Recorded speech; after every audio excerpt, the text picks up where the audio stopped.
ये देखने को मिल रहा है कि जो जांच में विफल है वो जांच में उनको निकाल देते रहे कि भाई ये नहीं थे।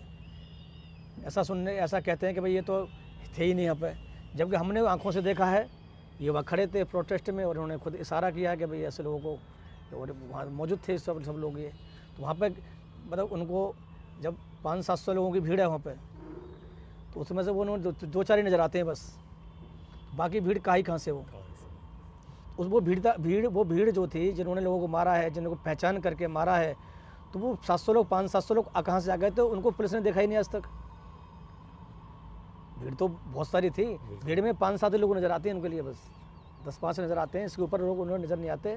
क्योंकि तो हमारी समझ में नहीं आ रहा कि पुलिस का ये कैसा काम है, ये SIT क्या कर रही है, डिपार्टमेंट क्या कर रहे हैं, सरकारी एजेंसियाँ क्या कर रही हैं ये। क्योंकि मुझे लगता है अगर ये लोग इनके ऊपर कार्रवाई होगी तो आगे से ये दंगे नहीं होंगे यहाँ पर। और जब भी देखा गया है, मैंने देख रहा हूँ मैं सन 84 से ही कि हमारे नॉर्थ ईस्ट दिल्ली के अंदर ही मैं तब भी यहीं था, सन 1992 भी यहीं था, और तिल्लुकपुरी दंगा हुआ तब भी यहीं था, और 20 हुआ तो मेरे ऊपर भी गुजरा है। लेकिन दंगे अक्सर इसी इलाके में क्यों होते हैं?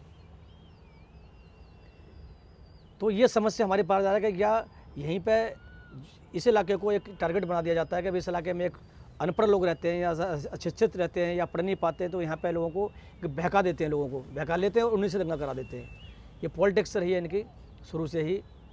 तो ये पॉलिटिक्स मैं समझता हूँ कि जब इस तरह के नारे लगाएंगे कि भाई हम देश के गद्दारों को या गोली मारो सालों को, आपस में सब भाई हैं, जब किस गाली दे कैसे रहेंगे? बिल्कुल।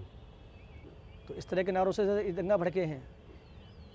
और हमारे गृह मंत्री साहब भी कहते हैं आकर के यहाँ पे ऐसा बटन दबाना कि करंट वहाँ जाके लगे, करंट वहाँ लगना चाहिए। तो इन चीज़ों से क्या होता है कि कहीं ना कहीं पे एक सह दी जाती है लोगों में कि भाई हम तुम्हारे साथ हैं, आप करो जो करना करिए, और आपको अगर पुलिस पकड़ेगी तो छोटे मोटे मुकदमे लगा करके आपको बरी कर दिया जाएगा।